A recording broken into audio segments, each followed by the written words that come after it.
You're listening to the American edition of The Voice of Russia. I'm Vasili Sushko. The highly controversial Magnitsky Bill signed into law by U.S. President Barack Obama last year has apparently produced some blowback for U.S. politicians, particularly Congressman Chris Smith. Smith, a Republican from New Jersey, applied for a visa to travel to Russia, but last month his application was denied. In a recent interview, Smith says the denial of entry into Russia was the direct result of the Magnitsky Bill, a bill Smith himself sponsored. To talk more on this, I'm joined by the former Assistant Treasury Secretary of the United States and a former editor at the Wall Street Journal, Dr. Paul Craig Roberts.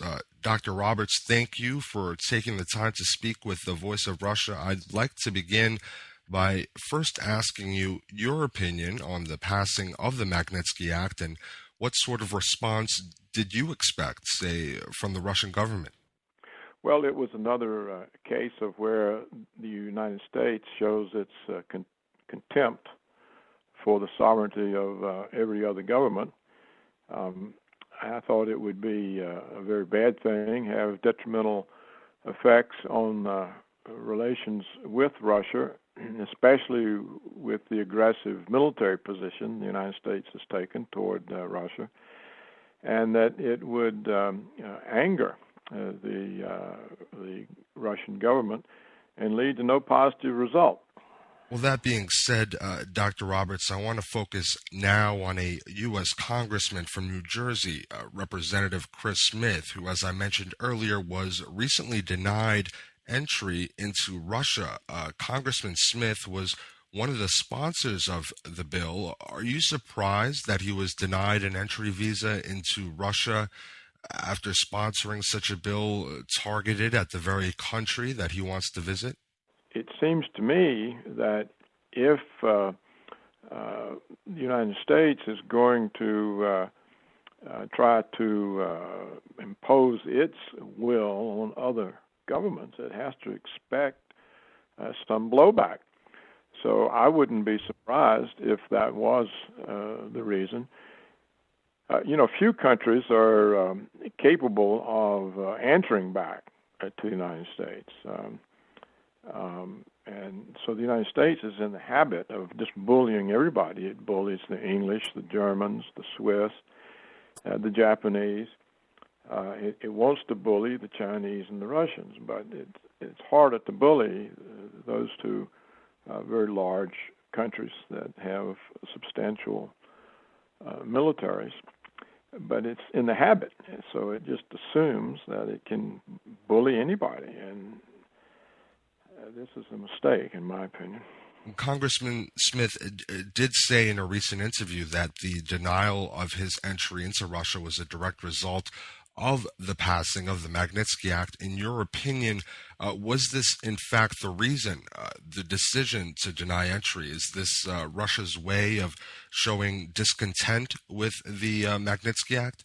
Well, I think what it's doing, is more than that. It's waking up the world to the bully tactics of the United States and is encouraging more countries to stand up to them.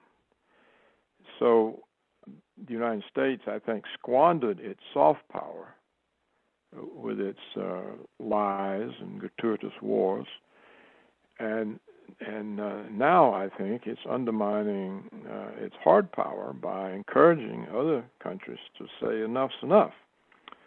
So in this sense, I think the Russian government may have given a form of leadership that other countries might follow. Dr. Roberts, many speculated that some sort of blowback was expected as a result of the passing of such a bill, but in your opinion, was something to this extent expected? No, probably not.